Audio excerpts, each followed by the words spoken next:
अस्सलामुअलैकुम नाज़रीन, मैं हूं आपका मेज़बान मोहम्मद इरफान और आज आप देख रहे हैं इरफान रेडी ऑफिशियल। नाज़रीन ग्रामी, आज की वीडियो के अंदर हम आपको बताने वाले हैं उस्मान बे के ट्रेलर के बारे में, यानी एपिसोड के बारे में। ट्रेलर के साथ ही साथ एपिसोड के बारे में बात करेंगे। नाज़रीन ग्रामी, कुल्लूस उस्मान की एपिसोड क्यों नहीं है, क्या वजह हो सकती है, इसके बारे में फुल डिटेल के साथ आपको बताते हैं। तो नाज़रीन ग्रामी, अभी तक हमारे आप चैनल पर न्यू है, चैनल को सब्सक्राइब कर लें, बेल आइकन को लाजिम प्रेस कर लें, वीडियो को फुल वॉच कर लीजिएगा।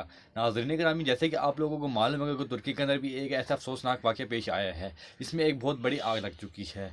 इस आग के दौरान बहुत से लोगों की शहादतें भी हुई है, लोग मौत के मुंह में जा चुकी हैं, बहुत से लोग बेघर हो चुके हैं। इस आग के दौरान बहुत से लोगों को नुकसान हुआ है, यानी माली नुकसान के साथ साथ जानी नुकसान भी बहुत ज़्यादा हुआ है। तो तुर्की के लिहाज से देखा जाए तो तुर्की में कोई अफसोसनाक वाक़या पेश आता है तो तुर्की की जो भी एपिसोड होती है वो मुलतवी कर दी जाती है। ये एपिसोड रिलीज नहीं की जाएगी, अगले हफ्ते रिलीज की जाएगी। तो नाज़रीन ग्रामी, साथ हम आपको एक और खुशखबरी भी देंगे। नाज़रीन ग्रामी, कुल्लूस उस्मानी की और न्यू कास्ट की एंट्री होने वाली है। वो कास्ट कौन सी, इसके बारे में चलो आपको बताता चलता हूँ। नाज़रीन ग्रामी, इस कास्ट के बारे में हम आपको बताएंगे कि एक ऐसा किरदार शामिल होने वाला है। नाज़रीन आमद अल का किरदार होगा। जैसे कि आप लोगों ने देखा था कि आमद अल को बहुत छोटा दिखाया गया था, यानी सीजन 2 से लेकर सीजन 3 4 तक आपको बहुत छोटा किरदार दिखाया गया था। उसका किरदार आपको बहुत बड़ा दिखाया जाएगा, यानी आपको नए एपिसोड में आप उसको देखने को मिलेगा। तो नाज़रीन ग्रामी, इस एपिसोड के बारे में, इस किरदार के बारे में आप लोगों की क्या राय है, मुझे कमेंट सेक्शन में लाजमी जवाब दीजिएगा। तो आज की वीडियो इतनी ही। अल्लाह हाफ़िज़।